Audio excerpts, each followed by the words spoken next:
9장인가 보면 노아가 술 마시고 이렇게 벌거벗고 잠을 잤을 때 세 아들 이야기가 나오지요. 세 아들 셈, 함, 야벳 가운데서 함의 아들 가나안이 이렇게 할아버지의 수치를 보고 감춰주는 게 아니라 덮어주는 게 아니라 이렇게 막 떠벌려서 말을 하지요. 그래서 셈과 야벳은 이제 아버지 허물을 덮어주지 않습니까? 그래서 마귀는 사람들의 죄를 드러내어서 비난하고 정죄하는 것이고, 예수 그리스도는 셈과 야벳처럼 우리의 죄와 허물을 덮어주시는 분이심을 여러분 그러한 것을 말씀을 통해서 상징적으로 얘기하고 있습니다. 그런데 이제 그래서 함인과 그의 가나안 그 후손들이 이제 함의 아들과 가나안 그 후손들이 저주를 받게 되어지죠.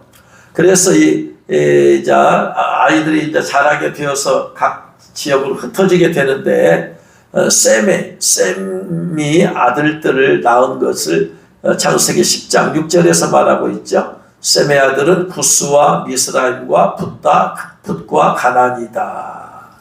그러면서 또 구스의 아들은 스바와 하일라와 삽디와 라마와 삽드가요. 라마의 아들은 스바와 드단, 그리고 구스가 또 니므롯을 낳았다 그랬습니다. 이 니므롯은 세상의 첫 용사다. 그래서 그가 여호와 앞에서 용감한 사냥꾼이 되었으므로 속담에 이르기를 여호와 앞에 니므롯같이 용감한 사냥꾼이로다 하더라. 이 니므롯에 대해서 말하고 있죠. 근데 니므롯이 그의 땅이 10절 말씀 보니까 신할 땅에 바벨입니다. 그리고 에렉, 악갓, 갈레에서 시작되었다. 신할 땅이란 곳에 바벨의 도시를 세웁니다. 니므롯이. 이 바벨이란 말은 요한계시록에 나오는 바벨론과 똑같은 말입니다. 바벨론이라는, 오늘날 전 세계 이 세상을 바벨론이라 한다면 그것의 축소판이 니므롯이 세운 바벨 도시입니다. 그리고 그의 니므롯이란 말은 무슨 말이냐면 대적하는 자라는 의미예요. 대적하는 자. 무슨 말이냐면 니므롯은 하나님을 대적하는 자입니다. 하나님을 대적해. 하나님께서 노아의 홍수를 통해서 전 세계 흩어지라 말씀했잖아요. 흩어버렸어요. 땅이 충만하라고 했어요. 그런데 그들은 흩어질래 땅이 충만하려고 하지 않냐고 모였어요. 바벨론에 모였어요. 흩어짐을 면하자. 그래서 11장 4절 말씀에 보면 이제 니므롯 그것이 서로 말하되 자 벽돌을 만들어 견고히 굽자 하고 벽돌로 돌을 내시라고 역청을 진흙으로 하고 성읍과 탑을 건설하여 탑 꼭대기를 하늘에 닿게 하여 우리 이름을 내고 온 지면의 흩어짐을 면하자. 그래서 쌓은 것이 바벨탑이죠. 바벨탑이라는 것은 바벨 지역의 도시에 하나님을 대적하기 위해서 우리 이름을 내자. 그 다음에 하나님은 흩어지라고 했지만 흩어지지 말자, 모이자. 하나님을 대적하는 도시가 되어버렸어요. 이것이 바벨입니다. 그래서 이 하나님께서 이들을 이제 언어를 다르게 해서 흩어나 버리시잖아요.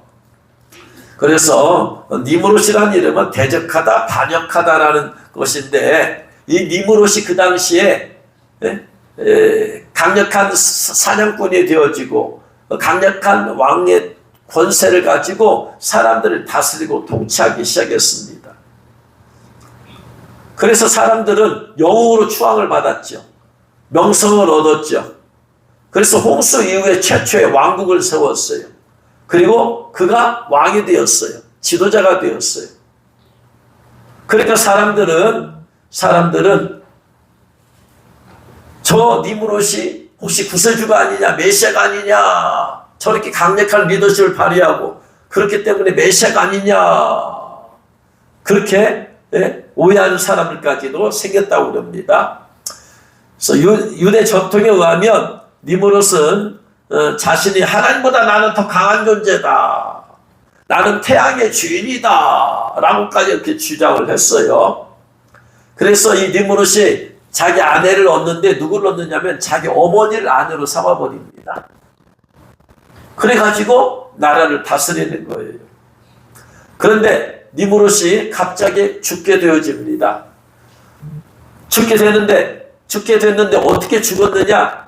성경에는 나오지 않습니다.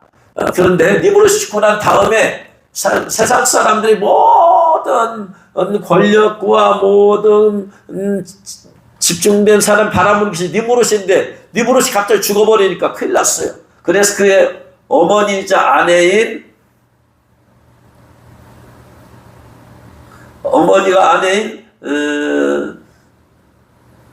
세미라미스가 니므롯을 이용해서 종교를 만듭니다.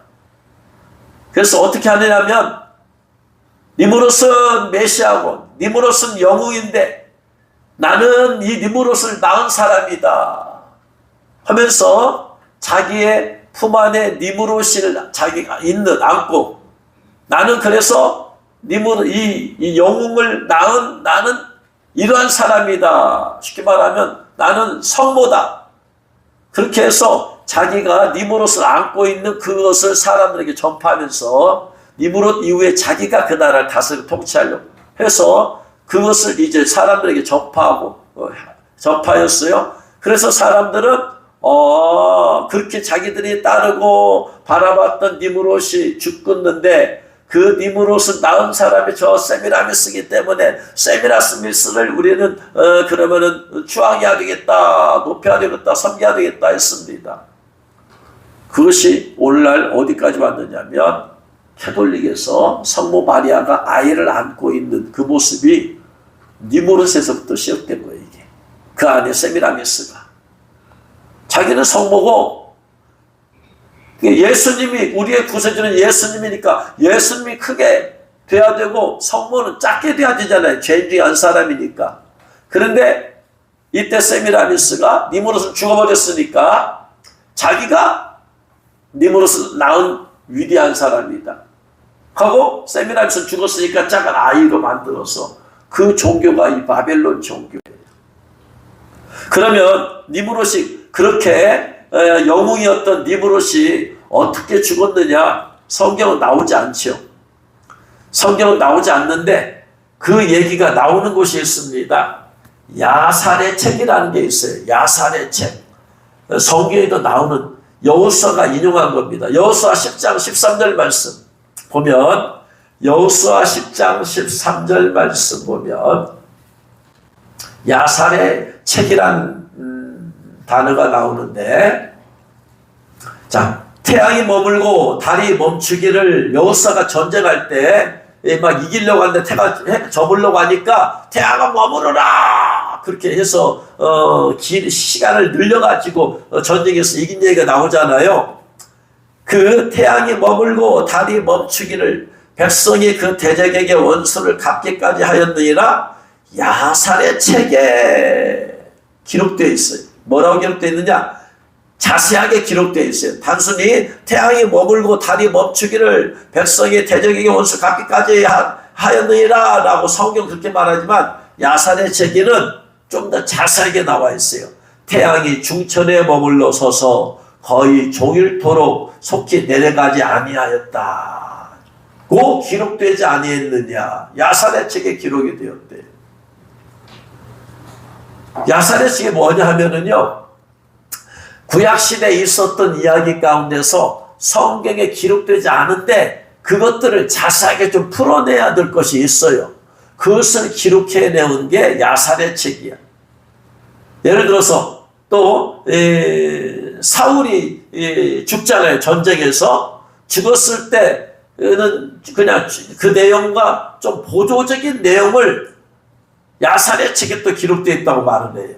사무엘하 1장 18절에 사무엘하 1장 18절에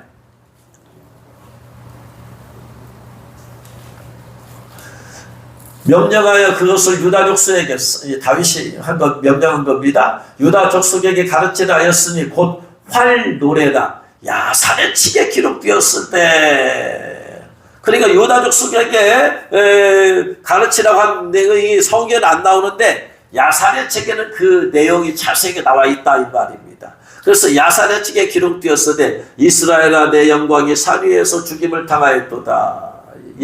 사울이 왕이 죽은 것에 대해서 슬퍼하고 애도하는 그런 마음이죠. 오라 두 용사가 엎드려졌도다 하면서 그 내용이 나와요.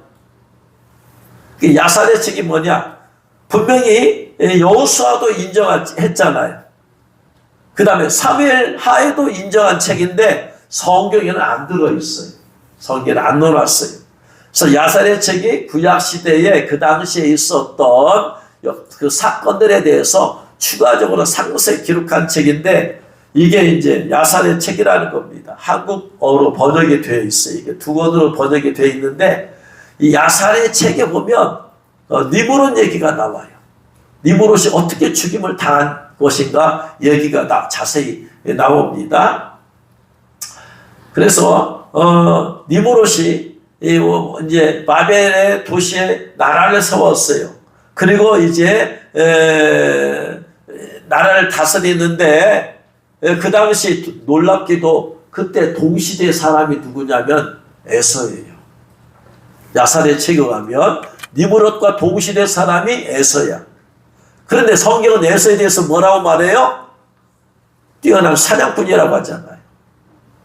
니므롯은 자기가 지금 왕이고 자기 이름이 온 땅에 높아져 있는데 갑자기 에서라는 이름이 사람들에게 올라가서 에서는 뛰어난 사냥꾼이다 라고 하니까 니므롯이 시기하였다라고 야사렛 책에 말하고 있어요. 시기하였다. 그래서 바벨의 왕이었던 니므롯이 이제 사냥을 나갔어요. 군사들과 함께. 그래서 사냥하던 에서와 만나게 되어집니다. 에서는 역시 니므롯에 대해서 듣고 있었어요. 그래서 니므롯이 이 사냥이 나온 것을 보고 은밀히 숨어 있다가 니므롯이 두 부하와 함께 걸어오는 순간에 갑자기 니므롯이 가서 니므롯의 목을 베어버립니다. 그리고 두 부하의 목도 베어버립니다. 그리고 나서 주변에서 이제 달려오는 니므롯의 군대가 보이자 그 에서는 거기서 도망쳐버립니다. 도망치는데 니므롯이 입었던 옷이 있잖아요. 왕복이잖아요. 권위의 옷이잖아요. 그래서 부유함과 권세의 상징인 그 니므롯의 옷을 가져와서 벗겨서 가져와가지고 숨겨놓고 그 다음에 집에 갑니다. 집에 갔으니까 그날은 에서가 사냥을 한 게 아니고 싸우란 거예요. 니므롯과 두 부하와 함께. 그리고 그냥 꽁무니 빠지게 도망쳐 왔잖아요. 그러다 보니까 너무나 배가 고픈 거야. 그리고 와서 집에 와서 봤더니 야곱이 죽을 쓰고 있었던 야사렛 책. 에서는 뛰어난 사냥꾼이에요. 또 에서는 여러분 요리를 잘했을까요? 못했을까요? 이삭이 죽기 이전에 에서를 부르잖아요. 하면서 하는 말이 뭐예요? 네가 가서 사냥한 고기로 뭐 해오라? 요리해오라. 그러면 에서가 요리를 잘한다는 얘기 못한다는 얘기예요? 잘한다는 얘기. 에서는 사냥만 잘한 것뿐만 아니고 야곱은 어머니가 요리를 만들어줬지만 에서는 그가 사냥해서 직접 요리까지 해 먹을 수 있을 정도로 그토록 요리를 잘한 사람인데 그가 니므롯도 영웅 아닙니까? 그러니까 싸우고 두 부하와 또 쉽게 싸우는 것이 쉽게 이길 수 있는 것이 아니잖아요. 그 목숨을 걸고 싸워서 도망쳐 온 거예요. 먼 길을. 그러니까 배가 고파 죽을 지경이니까 그런 상황에서 그 죽을 좀 나한테 달라 하면서 야곱에게 장자의 직분을 넘겨주고 그리고 나서 팥죽을 먹었다 라는 야사렛 책이 그 내용이 되어 있어요. 놀라운 것은 저도 이제서 알게 된 거예요. 에서와 같은 시대 사람이었구나 니므롯이. 근데 어제 이렇게 해서 니므롯이 목이 잘려 죽어버렸잖아요. 갑자기 죽어버렸단 말이에요. 그러니까 이제 세미라미스가 이제 자기가 니무롯을 안고 있는 그 모습을 보면서 자기가 나라를 다스리는 거예요. 그렇게 하면서 다스리고 있다가 나중에 이렇게 해서 그러면서 나중에 시간이 지난 다음에 이제 페르시아 왕에게 파사 왕에게 쫓겨납니다. 그러면서 또 니무롯이 죽자 그 밑에 있는 장군들이 또 그 세력을 끌고 와서 여기서 국가를 건설하고 저기서 도시국가를 건설하고 그런 상황에서 그러다가 바벨론 이제 그 지역에 나중에 아달러서 3세가 왕으로 다스리는데 이제 파사와에게 쫓겨서 도망갑니다. 도망가서 머문 곳이 어디냐? 버가모래요. 버가모. 지금 버가모 교회 얘기하는데 버가모 얘기하려고 지금 여기까지 온 거예요. 그러니까 버가모에 정착을 했습니다. 바벨론 종교라는 게 뭐냐면요, 성모가 니무롯을 안고 있다. 이거예요. 니무롯은 태양의 신이다. 이것이 바벨론 종교입니다. 그래서 바벨론에 있던 사람들이 이 종교를 받아들였어요. 여기서 흩어진 사람들이 그들은 바벨론 종교를 가지고 세상이 흩어졌어요. 그래서 버가모에 정착을 했습니다. 버가모에 정착했을 때 그가 뭘 했겠어요? 아달러서 3세가 도망쳐서 그 바벨론 종교를 그쪽에다가 심었겠죠. 버가모에. 그래서 이 버가모라는 도시 자체가 우상 숭배의 바탕을 두고 있다. 버가모 교회라는 것을 이해하려면은 버가모 도시를 이해해야 되는데, 버가모라는 곳이 우상 숭배 도시에 우상 숭배 뿌리를 두고 있다라는 거예요. 그래서 이 버가모 도시 자체가 이교적 신앙과 로마 황제 숭배가 중심이 된 도시라고 그래요. 버가모에는 그리스 로마 신화의 가운데서 최고의 신이 제우스죠. 제우스 신전이 있었습니다. 술의 신 디오니소스, 의술의 신 아스클레피오스 신전이 있었어요. 그래서 주후 1세기 당시에 치유와 의술을 기원하는 많은 사람들이 방문하는 장소가 되었대요. 또 승리의 신 아데나, 또 로마 황제인 아우구스토에게 바쳐진 신전이 있었대요. 그러니까 이 도시 자체가 온통 우상 숭배의 뿌리를 두고 있어요. 출애굽기 당시 신전에서 이 드리는 제사로 인해서 도시 전체가 영국이 자욱했다고 합니다. 그런데 이곳에 이제 교회가 세워졌다 이 말이에요. 버가모 교회가 세워졌어요. 성경은 언제 어떻게 세워졌는지는 말하지 않아요.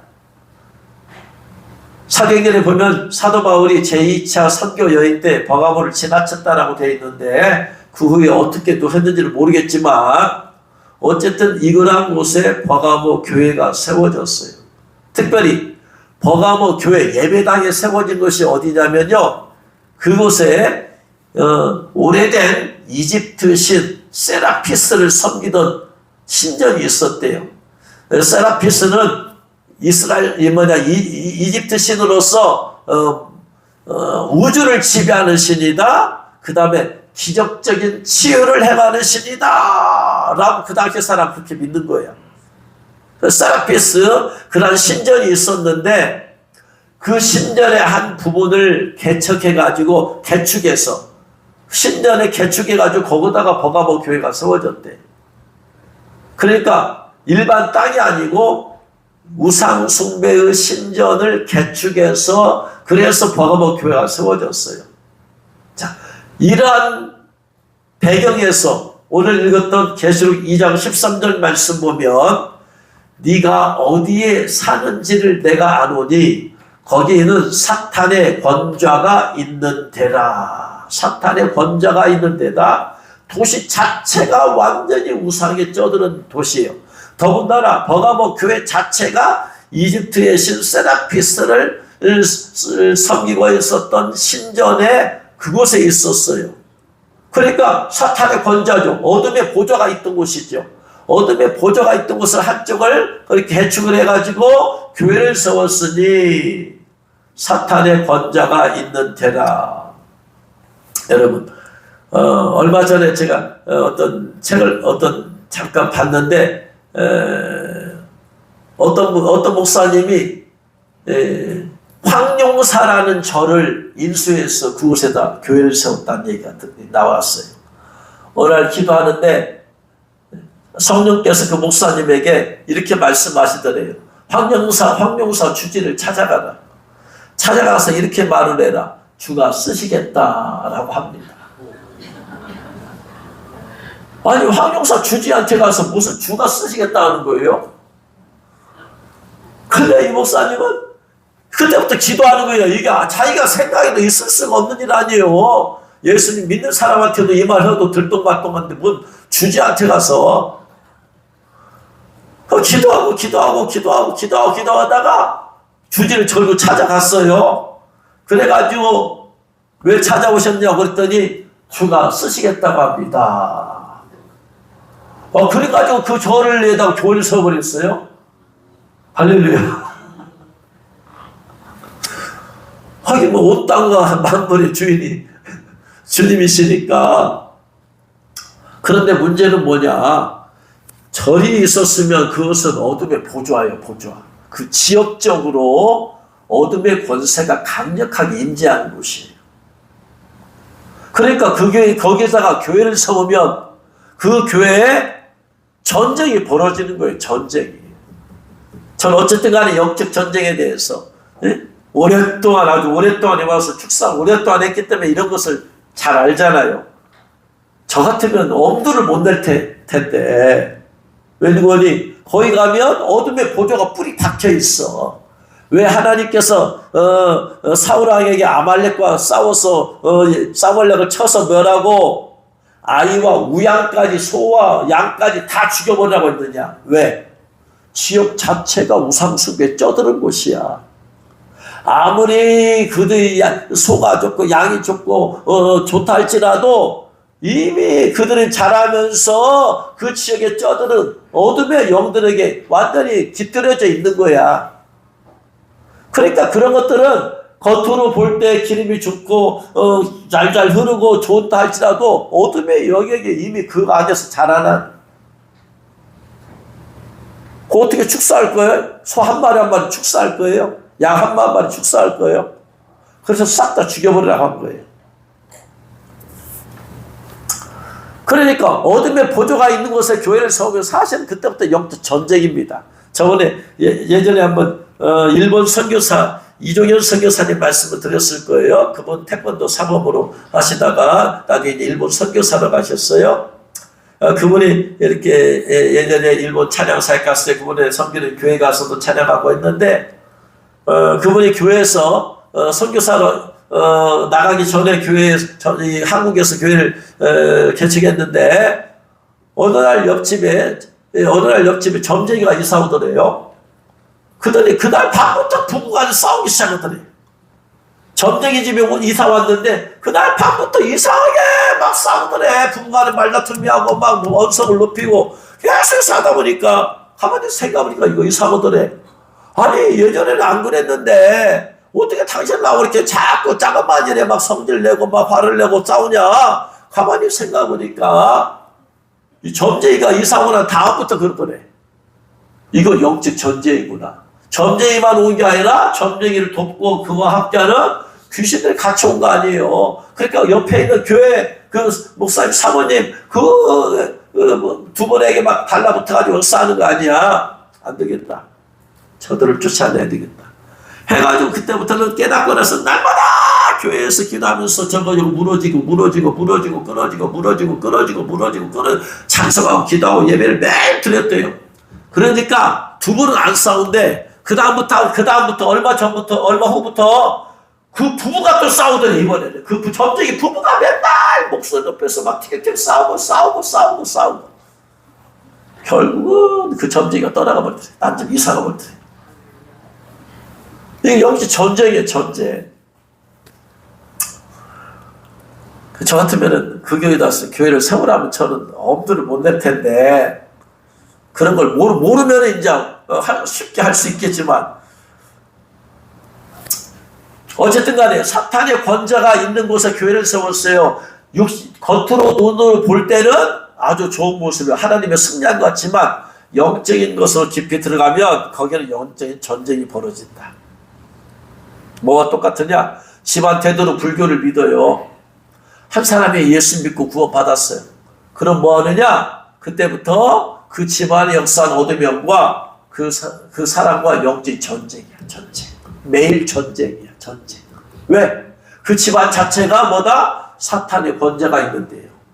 거기서 예수 믿는 사람이 딱 하나 나타났으니 날마다 전쟁이다. 전쟁. 어디나 마찬가지예요. 여러분들 가운데서, 성도들 가운데서 조상 대대로 부모가 우상을 섬겼어요. 그러다 한 사람이 예수 믿었다? 전쟁이야. 전쟁.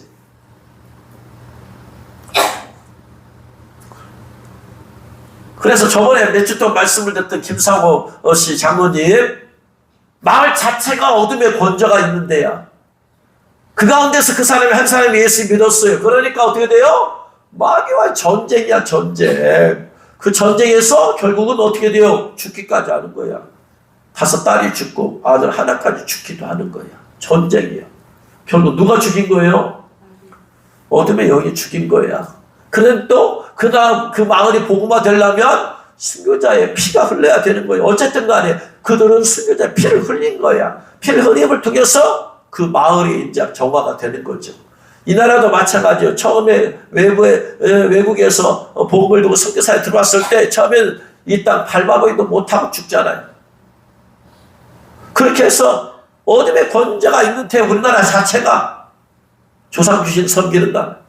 그러니까 처음에는 죽을 수밖에 없고 처음에는 희생과 대가를 치를 수밖에 없는 것이다. 그래서 위에 있는 부모님이 예수 믿어서 어둠의 권세 끊어주면 자녀들은 예수 믿기가 쉬워요. 그런데 부모가 예수 믿지 않았거나 믿었어도 대충 믿어서 어둠의 영을 끊어주지 못하면 자녀들이 힘들어. 왜? 집안이 어둠의 권자가 있는 곳이다. 그래서 그 말씀을 하시는 거예요. 네가 어디에 사는지를 알고 있다. 성도들 자체가, 도시 자체가 사단의 권자가 있는 곳이. 술의 신, 제우스의 신, 치리의 신, 또 승리의 신, 또 로마 황제 모시는 신전. 이렇게 많은 도시 자체가 완전히 우상이 쩌드는 곳이니까 거기에 살고 있다. 더군다나 교회가 또 이집트에이션 세라피스를 이렇게 했던 신전의 물 개축해서 교회가 세워졌으니 교회는 전쟁의 날마다 전쟁. 관용적으로 전쟁을 치러야 된다. 그러니까 그러한 곳, 아주 강한 곳에는 결국은 피를 흘릴 수밖에 없는 것이다. 믿음을 지키기 위해서는. 믿음을 지키기 위해서는 피를 흘릴 수밖에 없다. 그래서 그 다음에 네가 내 이름을 굳게 붙잡아서 내 충성된 증인 안디바가 너희 가운데 곧 사단이 있는 곳에서 죽임을 당했다. 내 충성된 증인 안디바가 사탄이 있는 곳을 죽임을 당했다. 뭐 했다? 순교했다. 안디바가. 그럼 안디바가 누구냐 도대체? 안디바가 누군가 하면은요, 안디바라는 말은 안티파스예요. 안티파스. 안티라는 말은 against, 대적하다라는 거예요. 그러니까 안디바라는 이름은 무슨 말이냐면 대적하다. 그러니까 하나님을 대적하는 것은 큰 죄악이겠지만 우상을 대적하겠다. 마귀를 대적하겠다. 로마 황제를 나는 대적하겠다. 우상 숭배 나는 굴하지 않겠다. 이 말이죠. 그래서 안디바가 누군가 하면은요, 버가목 교회의 교회 지도자라고 합니다. 그 버가목 교회 지도자, 그 안디바가 예수님 믿고 나서 오직 예수 그리스도만을 주시다. 예수 그리스도만 주시다. 하나님 한 분만이 만유의 주이시다. 이걸 확실히 믿고 사람에 전하는 거예요. 제우스 신 가짜다. 치료의 신 하나님이시다. 승리의 신 하나님이 승리 주신다. 계속해서 그렇게 전하면서 하면서 한 사람 한 사람 예수 믿어요. 그 다음에 로마 황제 아우구스토가 로드 아니다. 예수 그리스도만이 주이시다. 그러니까 모든 우상에 대해서 반대하고 황제 숭배도 반대하면서 그러면서 한 사람 한 사람 예수 믿으니까 그곳에 있는 제사장들이 분노하기 시작했어요. 저놈들 때문에 저놈이 계속 가만히 놔두면 계속해서 예수 믿는 사람 늘어나게 되어져. 그러면 자기들 세력이 줄어드니까 저걸 그만둬서는 안 되겠다. 그래서 분노해가지고 그 안디바를 이제 노쇠로 만든 황소 안에 가두어서 불태워 죽였대요. 노쇠로 황소를 만들었어요. 그러고 나서 그 안을 비웠어요. 그러고 나서 거기다 집어넣고 불태워 죽여버렸어요. 그러면 노쇠로 만들었는데 그 안에 이 갇힌 사람이 소리를 지르면 속에서 울려 공명이 되어서, 그래서 울리는 소리가 밖에 있는 사람한테 들렸을 때 그 비명 소리가 아주 극대화된다고 그렇게 설계가 되었대요. 그러니까 고통 소리의 소리를 들을 때 이를 소리를 지르면 5, 6, 7, 8, 9, 11, 그러니까 밖에 있는 사람은 그 공포를 더 느끼도록 하기 위해서 그 가운데서 그렇게 죽었대요. 순교했대요. 그것이 바로 안디바라는 분이다. 그래서 이 안디바는 예수 그리스도 때문에 사탄의 권세가 있는 교회의 지도자였고 전도하고, 그래서 많은 사람이 주님께 돌아오니까 결국은 순교를 당했다. 그런 충성된 증인 안디바가 죽임을 당할 때에도 나를 믿는 믿음을 저버리지 아니하였도다. 그래서 주님이 칭찬하신 거예요. 그러므로 여러분, 사탄의 권세가 있는 데서 예수님 믿는 사람은 죽음을 각오해야 돼요. 죽음을 각오할 수밖에 없어. 그러려면 어둠의 영의 권세에 눌려서 내 믿음을 잃어버릴 수밖에 없어. 여러분의 부모나 조상들이 우상 숭배에 빠졌다가 조상주의에 숨겼다가 제사 지내는 데 있다가 예수 믿으면 위로부터 내려오는 가문의 어둠의 영들이 여러분에도 이미 들어와 있고 가문에서 역사하는 어둠의 영들이 여러분을 공격할 거예요. 여기서 믿음을 저버리지 않으려고 안디바처럼 이기려면은 죽음을 각오해야 된다. 생명을 걸고 해야 된다. 그러면서 고난이 많을 수밖에 없어요. 왜냐하면 거두면 끊어내려니까. 고난이 많을 수밖에 없는데 고난이 많은 가운데에서 계속해서 하면서 믿음은 성장할 수밖에 없는 거예요. 그래서 믿음의 견고한 자가 세워지는 거예요. 할렐루야. 그런 믿음으로 승리하시길 주의 이름으로 축원합니다. 근데 안디바가 이렇게 해서 죽임을 당했어요. 문제는 죽임을 당하고 난 다음에 아무튼 그런 계속해서 지금 핍박을 받는 게 있잖아요. 핍박을 받잖아. 그러니까 안디바가 이런 충성된 증인의 교회 지도자 대표자가 죽으니까 그 다음에 리더십이 이제 상실이 되어버렸어. 그래서 그 교회에 이제 이단 사상을 가진 사람들이 마귀가 그곳에다가 이단 사상을 갖다 집어넣었어요. 그래서 이 안디바 같은 사람이 바로 우리나라 일제시절에 신사참배했을 때 신사참배를 거절하고 예수 그리스도만이 구세주다 라고 죽었던 분들이 전부 다 안디바의 후손들이지. 근데 그분이 죽고 난 다음에 이제 버가모 교회에 두 가지 이제 이단 사상이 들어왔죠. 발람의 교훈을 지키는 자들과 니골라 당의 교훈을 지키는 자들. 그래서 오늘 말씀에서 그 말씀 하시는 것이죠. 지금 14절에 그러나 13절에서 칭찬을 하시죠. 충성된 증인 안디바 칭찬을 하시고 그 다음에 14절에 두어가 책망할 것이 있으니 안디바 죽음 이후에 이단 사상이 들어왔어요. 거기에 발람의 교훈을 지키는 자들이 있도다. 발람이 발락을 가르쳐 이스라엘 자손 앞에 걸림돌을 놓아 우상의 제물을 먹게 하였고 또 행음하게 하였느니라. 그래서 발람의 교훈이 뭐냐면은요, 그 당시는 수많은 이 도시 자체가 신전이 있었고 제사를 드리고 제사 드리면서 도시 전체가 연기가 차오겠다잖아요. 그러면서 우상에 바쳐진 음식들이 있었을 거 아니에요. 그 음식 먹어도 괜찮아. 하나님이 지으신 것이 선하심에 이거 하나님이 지은 거야. 아무리 바쳐졌어도 먹어도 괜찮아. 버가모 교회 그 사상이 들어왔어요. 우상에게 바쳐진 음식에는 그 음식 안에는 더러운 귀신들이 달라붙어 있다. 그 음식을 먹을 때 바로 귀신이 들어오는 거예요. 그래서 여러분들 가운데서 제사 지낸 음식을 자주 먹었던, 즐겨 먹었던 분들은 반드시 건강이 안 좋아요. 그거 다 회개해야 돼. 그거 먹을 때 다 어둠이 되더라. 또 그런 사람들은 그 제사 지낸 음식 그렇게 맛있다고 말을 해요. 왜 그래요? 어둠이 그 안에 들어있으니까 땡기게 만드는 거예요. 그런 사람들 건강이 안 좋아. 영적으로 보면. 그래서 우상의 제물을 먹게 했어요. 그 다음에 뭐냐, 이 로마 숭배 사상이 있고 신전에게 절하는 것이 있고, 그러니까 뭐냐, 그것 때문에, 안 하는 것 때문에, 예수가 그리스도라는 걸 믿는 것 때문에 핍박이 오니까 이 핍박을 피하기 위해서 이것을 서서히 받아들이기 시작해. 마음으로만 믿으면 돼. 그냥 껍데기로 절하는 거 괜찮아. 절하는 거 괜찮아. 마음으로만 믿으면 돼. 제가 대학교 4학년 때 예수님 만나고 거듭났잖아요. 거듭났어요. 거듭났어, 이제. 근데 우리 집안은 대대로 우상숭배하는, 조상 귀신 섬기는 제사가 아주 심한, 전국에다가 명당에 이렇게 조상들을 모시고 이렇게 무덤 만들어 놓고 절하러 다니고 그랬던 집안이거든요. 그런데 이제 제가 예수 믿었어요.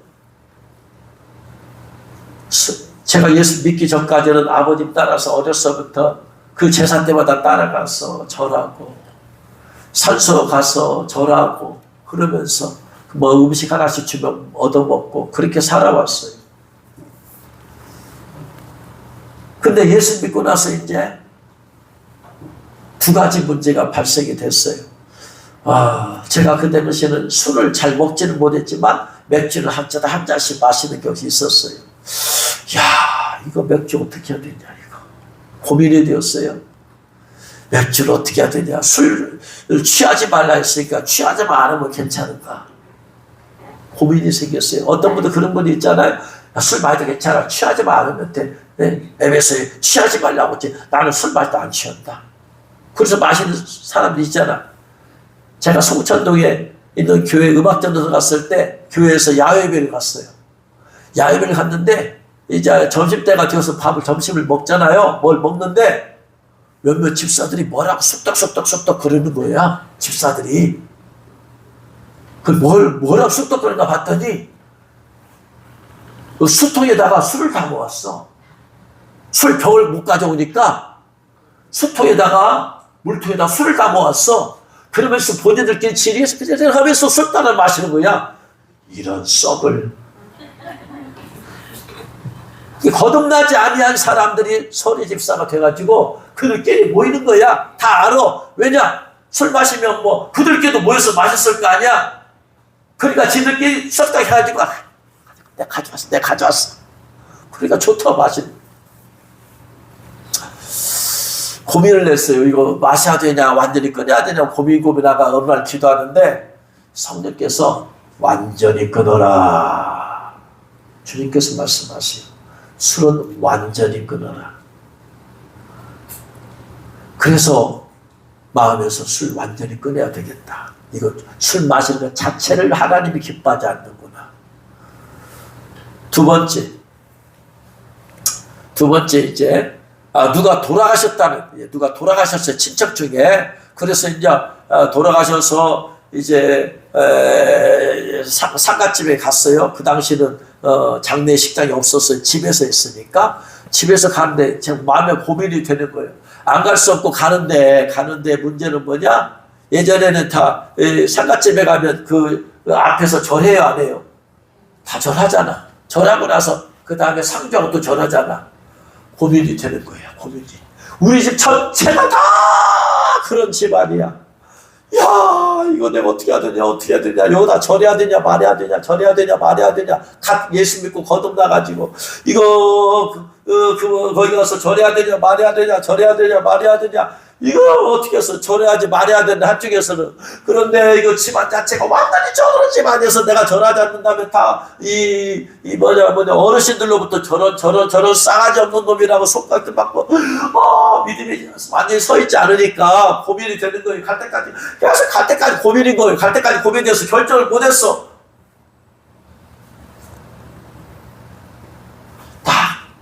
그분 거기 앞에 서서 딱 섰어. 일단 서고 나서 절 하든가 말든가 해야 되잖아요. 예수 믿는 사람 안 서서 그냥 기도만 하겠지만 딱 서는데 성령께서 절대로 무릎을 꿇지 못하게 그 시간에 임해버려요. 그냥 영으로 느껴져. 이게 말씀은 안 하시지만 영으로 무릎 꿇지 마 절대로. 우상에게 절하는 자체가 우상숭배다. 조상 귀신에게 절하는 것이다. 그래서 고민 가운데 그냥 섰는데 성령께서 확 잡아버려 그냥. 그래서 고개만 숙이고 기도하고 주여 이 영혼들 회개하고 예수를 구원받게 해달라고 하고 나서 그 성령께서 그때 붙잡아 주니까 어르신들이 저런 싸가지 없는 놈 어떻게 절도 안 하냐 저런 집안이 다 예수 믿는 사람 다 싫어하니까 그러한 것이 전혀 두렵지가 않더만. 그 순간에 성령이 확 사로잡아 버리니까 그래서 순교가 가능하겠구나라는 생각이 들어요. 여러분 이 순교의 상황은 누구나 떨려. 연약한 육체 때문에. 그런데 그만 있는 게 아니라 그 시간에 누가 성령께서 임하셔서 그걸 확 사로잡아 버리시더라. 담잠을 주시더라. 할렐루야. 그래서 순교가 가능하구나. 그리고 나서 이제 상주하고 절만 하고 나왔는데 그 이후로 성령 확실히 깨달았어요. 절대로 절하면 안 되는구나. 절을 한다면 당장 핍박은 안 받아요. 그러나 신앙은 주님께서 기뻐하지 않는다. 그러니까 버가모 교회 이제 안디바가 죽고 난 다음에 순교 난 다음에 이제 계속되는 이런 핍박 가운데서 그 문제가 대두된 거겠죠. 그러니까 괜찮아. 마음으로 믿으면 돼. 예수 그리스도를 마음에 믿으면 돼. 절해도 괜찮아. 이 사상이 들어온 거예요. 그리고 우상에게 바친 음식 먹어도 괜찮아. 이 사상이 들어온 거예요. 타협하는 거예요. 타협하는 거. 정치 세력과 다른 세력과 타협하는 거예요. 혼합 종교예요. 혼합 종교. 오직 예수 그리스도를 향한 믿음만 있어야 되는데 다른 것이 세속적으로 들어와. 비진리가 들어와서 같이 있으니까 핍박을 안 받아. 그러나 순수한 믿음은 사라져버리는 것이다. 이게 반란. 그 다음에 니골라당의 교훈이 뭐냐면은 니골라는 7 집사 중에 한 명이라고 그랬어요. 초대교회. 그가 변질이 되어가지고 그래가지고 이제 니골라 당의 교훈을 뭔가 하면은 영은 선하다. 육은 악하다. 영은 선하기 때문에 예수님을 구주로 믿는 이 믿음, 영적인 믿음이죠. 이 영적인 믿음만 가면은 육적인 것은 어떤 죄를 지어도 괜찮다. 죄를 지어도 괜찮아.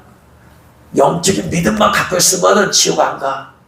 예수님이 구세주인 걸 마음에 믿기만 하면 마음으로 믿어 입으로 신앙을 구원해낸다고 했으니까 마음으로 믿어 그냥 믿고 시대. 근데 육으로는 죄 지어도 괜찮아. 어떤 죄 지어도 괜찮아. 그걸 받아들이는 거예요.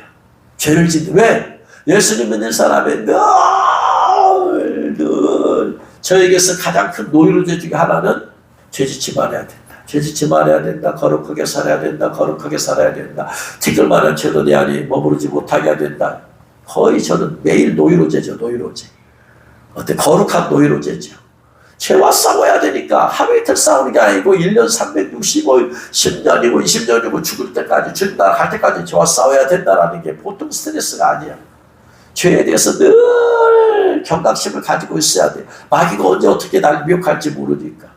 그런데 그 마음을 그걸 놓아버렸어요. 얼마나 예수 믿기가 편해요. 나는 예수 믿어요. 예수 구준 걸 믿어요. 그러나 죄 질 때는 그냥 죄짓지 뭐 이렇게 죄 짓는 것에 대해서 자유해버리면은 얼마나 예수 믿기가 편하겠어요. 이것이 니골라당의 교훈이야. 그러니까 혼합된 종교야. 혼합 종교. 오직 예수, 오직 회개, 오직 예수만이 구원이시다. 이걸 아니고 혼합 종교예요. WCC가 혼합이죠. 혼합이야. 예수 그리스도도 구세주고 다른 종교도 다 산에 정상 가는 길은 모압산에 가는 길은 구이 쪽으로 가는 길도 있고 저기 절 쪽으로 올라가서 가는 길도 있고 정상은 많다. 다 인정한 혼합 종교죠. 두 번째, 종교와 정치가 야합하는 거예요. 종교가 정치계와 야합하는 거예요. 그래서 교회가 정치적인 힘을 얻고 정치적인 세력을 발휘하려고 하는 거죠. 그러다 보니까 뭐예요? 혼합될 수밖에 없어. 그러면 또 정치가들은 뭐예요? 교회는 표이기 때문에 교회 잘 보여야 돼. 그러니까 믿음 없어도 교회를 다닌 척 해야 돼. 다니도록 해야 돼. 큰 교회를 다니도록 해야 돼. 또 선거 때만 되면은 교회 표가 있으니까 찾아가서 한번 제가 예배 왔다고 얘기해달라고. 혹은 일어나서 박수 좀 쳐달라고 얘기 좀 해달라고. 혹은 목사님 광고 좀 해달라고. 이렇게 야합이 되어져 버리는 거예요. 교회가 온전한 믿음의 공동체, 거룩한 공동체가 되려고 하지 않냐고 세상과 믹스가 되는 거예요. 그래서 버가모 교회 성도는 어떤 성도냐? 첫 번째, 안디바 같은 성도가 있어요. 순교를 죽으면 죽으리라 각오하고 예수 그리스도를 바라보고 사는 성도. 그래서 어떤 사람은 순교를 당할 수 있어요. 어떤 사람은 순교된 신앙으로 고난과 어려움을 겪어 날마다 순교된 신앙으로 살아.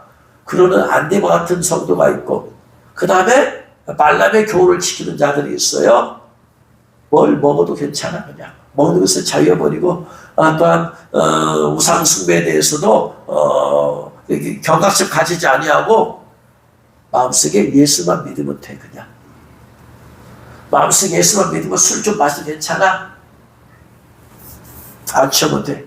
마음속에 예수만 믿으면 죄 지어도 괜찮아. 이건 원래 악한 것이기 때문에 영이 선한 거야. 그래서 영이 선한 그 영이 예수 믿고 구원받았으면 다른 건 괜찮아. 죄에 대해서 무감각하고 세상에 대해서 정치에 대해서 혼합적이 자꾸 혼합적. 그래서 오늘날 어떤 사람이 버가모 교회냐? 바로 그런 성도들이에요. 여러분, 이 땅에서 우리가 온전한 예수 믿는 신앙을 말을 가지고 살기가 쉽지 않아요. 여러분, 세상을 때로는 즐기죠. 왜냐하면 여행 가려면 세상으로 가야 되죠. 즐길 수 있는 곳에 가야 되죠. 그러죠? 그런데 그곳에는 꼭 성령님만 임재하시는 곳이 아니잖아요. 성령이 임재하는 곳도 있지만 어둠의 영이 임재하는 곳에 더 발달되어 있어. 인간의 인본주의적인 것이 더 발달된 것이 어둠의 영이 더 많은 것이. 왜? 인본주의가 발달했으니까. 신본주의가 발달한 곳에는 세상적인 문화가 발달하지 않아요. 오히려 거룩한 영의 임재가 있지. 우리 자신이 온전한 오늘날 시대의 믿음을 지키려면 혼합주의를 제거해야 된다. 뭐 어디까지가 내가 혼합되어 있느냐, 어디까지 받아들여야 돼, 어디까지 받아들여야 말해야 되냐는 우리의 딜레마예요, 딜레마. 그러나 분명한 것은 주님 오심을 준비하며 신부단장 하기를 원하는 성도들은 반드시 하나님의 임받기 위해서 순교된 신앙을 가져야 되듯이, 안디와 같은 신앙을 가져야 되듯이, 그래서 그걸 유지하기 위해서 철저히 긴장하면서 살아야 돼. 영적인 긴장을 풀면 안 돼. 영적인 긴장을 풀면 안 돼. 제가 어떤 사람과 대화할 때는 유독히 긴장이 되면서 한 사람이 있어. 왜냐? 그 사람이 얘기할 때 그 말만 그냥 그대로 받아들였다가는 나도 모르게 속아져 넘어가 버려. 저 사람이 저렇게 말을 한 것은 자신은 생각에서 나온 것이 하지만 무의식 중에서 어둠의 영의 역사가 감동을 받아서 말할 때가 있어. 그래서 본인은 몰라. 근데 내가 그 말만 듣고 순수하게 말만 듣고 하면 나도 넘어가 버려. 그러니까 대화할 때는 긴장이 돼. 그리고 내 앞에서 이렇게 말하고 딴 데 가서 또 다르게 말을 해. 그러니까 나한테 뭐 이렇게 뭐라고 말한 것을 내가 그대로 본인들 받아들일 수가 없어. 내 앞에서 뭐 이렇게 한다고 했는데 딴 사람 얘기 들어보면 아니야 또. 긴장을 해야 돼. 우리는 영적으로 긴장을 하며 살아야 돼. 그래야지 마귀에게 속아 넘어가지 않아요. 죄에 속아 넘어가지 않아. 확 풀어서 사는 것은요, 긴장을 풀고 살 수가 없어요. 우리는 거룩한 긴장을 해야 돼. 날마다 결심하라 깨어라 너희들에게 원수 마귀가 3일째 찾고 다니는데 어떻게 그냥 아무 생각 없이 긴장을 풀고 살아. 살면은 마귀도 뭐 나도 모르게 마귀에게 넘어갈 수밖에 없고 죄를 짓는데 무감각해질 수밖에 없다. 할렐루야. 깨어 있어야 돼. 주님 오심에 대해서도 깨어 있으라는 얘기는 긴장하고 있으라 이 말이야. 긴장하라. 주님 언제 오실지 모른다. 오시기 전에 네가 언제 죽을지도 모른다. 그러니까 신부 예복 입고 날마다 신부 단장을 살아라. 언제 죽을지 모른다. 신부 예복 입고 해야지. 입고 있어. 주님 오시기 전에 죽으면 빨리 성 안에 들어가지. 예복도 입지 못하면 죽으면 성 밖으로 가게 되진다. 그래서 날마다 끼어 있으라는 말은 긴장하면서 살아라. 여러분 적당한 긴장을 해야 됩니다. 많은 긴장을 하면 그 스트레스 때문에 내가 힘들 수 있지만 적당히 긴장을 해야 됩니다. 차범근 씨가 이렇게 말한 거 봤어요. 차범근 씨가 축구 경기를 할 때 선수들에게 너 긴장해야 된다.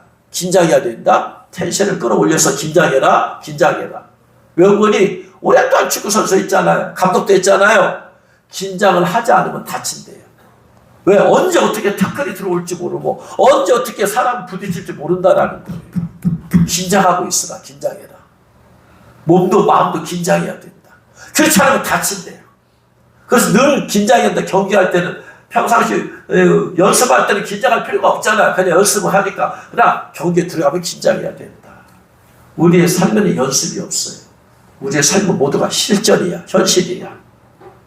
그러므로 우리는 긴장해야 된다. 긴장해야 된다. 할렐루야. 그래서 기도해야 돼요. 그래서 깨어 있어야 돼요. 그렇습니다. 바로 여러분, 저와 여러분이 영적으로 긴장하면서 살 수 있기를 주님으로 축원합니다. 마음 팍 넘어리고 살지 말아요. 마귀가 언제 역사할지 몰라. 언제 내 믿음이 소멸될지도 몰라. 늘 기도함으로 깨어서 승리하는. 그래서 이 버가모 교회 사자 이긴 자에게 주시는 언약의 말씀이 뭡니까? 감춰진 만나를 주시겠다. 감춰진 만나. 감춰진 만나가 하늘에서 왔어요. 하늘에 신령한 은혜를 부어주겠다. 순교자적인 신앙으로 사는 사람들에게 하나님은 하늘에 신령한 만나, 영의 양식, 영적인 걸 부어줄 줄로 믿으시기 바랍니다. 흰 돌을 줄 텐데 그 받은 사람밖에 이름이 알 자가 없다. 흰 돌이라는 것은 그 사람과 주님과의 관계에서 어떤 사람은 예수님을 각자가 예수님에 대해서 예수님은 한 분이신데 각자가 그래서 절망 가운데 사는 사람은 소망의 주를 늘 바라볼 거예요. 소망의 주, 소망의 주. 그러면 그의 이름은 소망이야. 그에 있어서 예수님은 소망이시야. 어떤 사람 죽을 병에 살렸어요. 늘 역시나 이락할 때 병들어 있어. 그러면 그분은 치료의 주를 가장 많이 바라볼 거예요. 그러면 치료의 주십니다. 주님은 나의 치료의 주이십니다. 각 사람이 예수님과 어떤 영적 관계를 맺고 있느냐? 그 각자의 다르잖아요. 그 이름. 주님은 아시잖아. 너네 일평생 나를 치료의 주로 믿고 살았어. 많은 사람을 치료했어. 그 주님과의 가장 친밀한 영적 관계에서 어떤 관계가 형성됐느냐? 그러한 이름을 써주시겠다라는 거예요. 이제 말씀 마칩니다.